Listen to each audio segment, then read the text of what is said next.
Niya pod kita guys sa atong munting farming, yan atong gamay nato nga farm, mga sa atong manukan. Dili pod manok nga ang ato ang gipang galam karon, adto na pod kita baka, na pod kita kanding o mga baboy. Dili ra dagkan ang atong mga baboy pagkakaron nga atong gibuhi tungod nga niadtong niaging tuig, niagi ang sakit diri, niunong sakit og buhi og daghan nga baboy. May mga anayon kita kaniadto, pero karon wala sa kita mo kag mga anayon kay ato sang gipa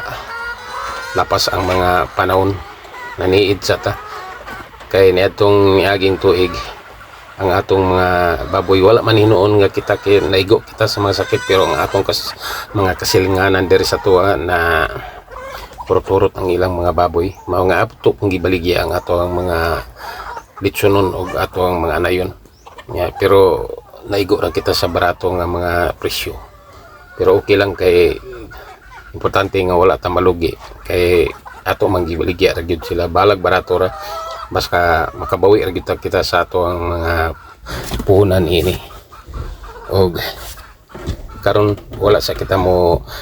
buhi og daghang mga baboy pagkakaron. Kini sang manok mo ato ang gikalingawan nato og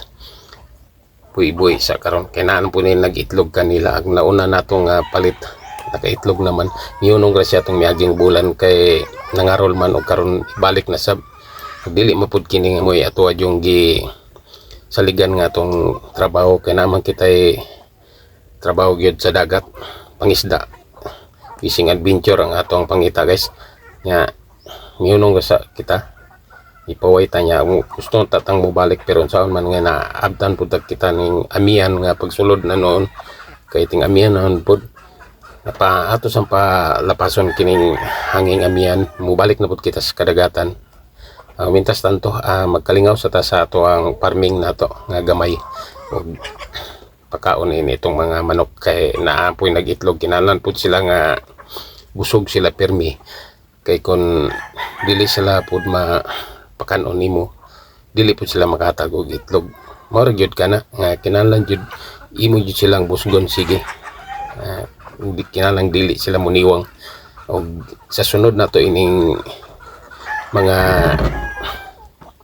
bulan siguro ato na pud kining ilisan og pagkaon kanila. Lingmas ang atong ipakaon kay ang lingmas mao may para paitlog sa mga manok mao kanay gigamit sa mga manok nga white leghorn ang lingmas pagpaitlog niini og mao sab kining mga manuka kinahanglan pud ni sila atong pagkanon natog lingmas aron sige sila og hatag og mga itlog o makaabag-abag ra kanato kini sila kay makapalit putang mga pagkaon kanila kung adunan na sila mga dagkan na unyang itlog. Mao kini sila guys ang atong mga alagang mga manok.